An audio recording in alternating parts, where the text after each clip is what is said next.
did before we did this, sat down today, I got a chance to watch your special that you taped in 2020, Grieving. Yeah, Productively. Productively. Yeah. Thanks, man. Which was a very like, dog, it made me super emotional. I was very like, I feel like I learned a lot about you. Thanks, man. And it was very well done.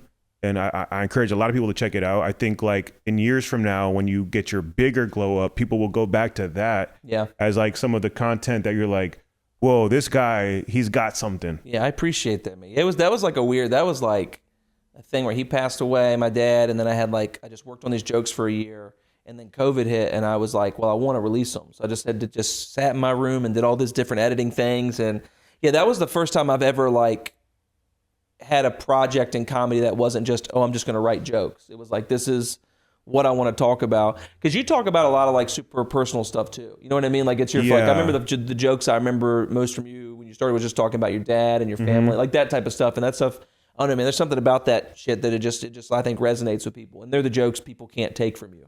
Yeah. It's like, you know what I mean? Who else is going to be able to tell those jokes? They're just you. You had this one line that like I wrote it down, a couple lines from the special that like I was like, damn, I gotta run it back on in front of you. So you had this one joke. Let's see. Well,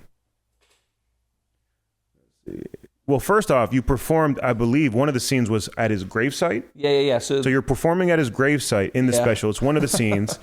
And while I was doing that, and there were people driving by, and they looked at me like I was fucking insane because I was out there and I had to run a cord from my car. Oh my God. All the way out there so my car's running like 130 feet away. And so you got an extension cord? I had an extension cord so that I could power the camera and I could power the audio. So all these other dead people were like, yo, what the fuck? Like, what's going on, dude? Or they getting a free show. They're like, hey, I like that one. Yeah. There'd be people going in and out of the church being like, what's going on? They're like, oh, that's JB's son. He's not right. So we're just going to let him. There's one. It goes, while discussing your podcast, Dead Dad's podcast. I don't know if that's a discontinued podcast or not. It's discontinued. Might bring it back, you would say, I would trade it all, but this is great for my career. Yeah. It was like and I saw you kind of like put your hand over your face. And, I couldn't believe I said, yeah. That was one of those ones. But it was like, man, like that's like a wild line, but it's also like so fun. Like it was almost like therapeutic, like, you know, being able to like do dark jokes in front of your dead, like on your dead, was crazy, on a gravesite. It was super cathartic because that when I filmed that was the first time I'd gone back to his grave. It was like too hard to do, but I told myself, you're going to go.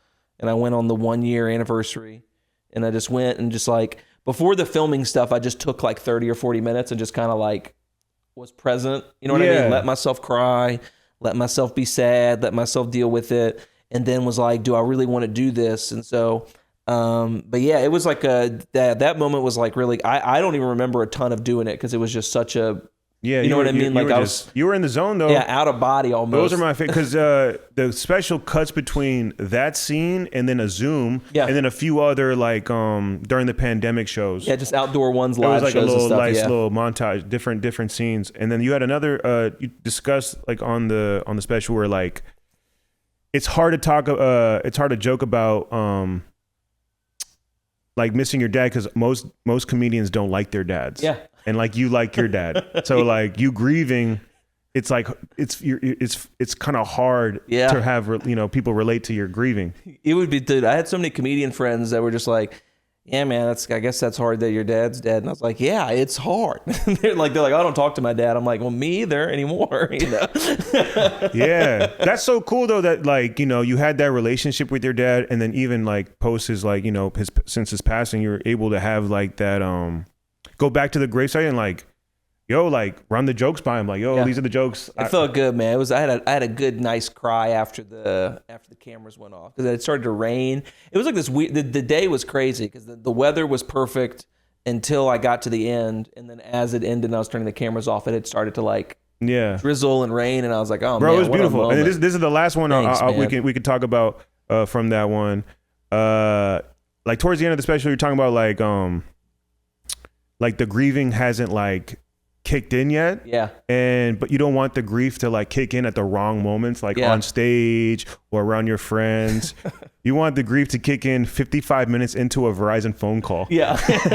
Yeah, dude. Oh man, I'm glad you appreciate that one. Yeah, man. I just knew, because grief does like hit you in waves, and when it would hit me, it hit me a couple times when I was teaching, and that was awful because I'd have to excuse myself, and the kids would ask why I was like upset and like why I was crying.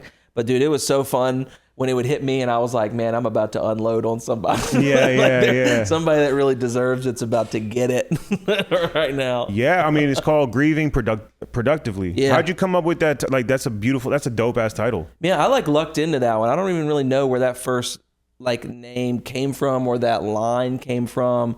It just was like a thought that I had where like, it might've come from like my therapist, because we were just talking about like just grief in general, about like how I was going to deal with it. And then I think I said something about like, he said something to me that like grief doesn't necessarily have to be productive. It's like a thing that he said. He's like, you don't necessarily have to, when you're sad about something, have a big revelation afterwards. It's like, it's okay to just kind of be sad for a while. Yeah. And then I think I just told him, I was like, well, what do I do to have productive grief? And then I was like, oh, I kind of like that, the flow of that. I don't know. There's just something about like having, and I'd always wanted something with a cool title. So I like that. I mean, bro, I like where your mind's at, because like, think like my parents are both alive, but the immigrant child in me would be chasing some type of like, how can I monetize? Yeah. How can I? Well, my thing's like, damn, man, if I'm going to be sad, I don't want to be sad and broke.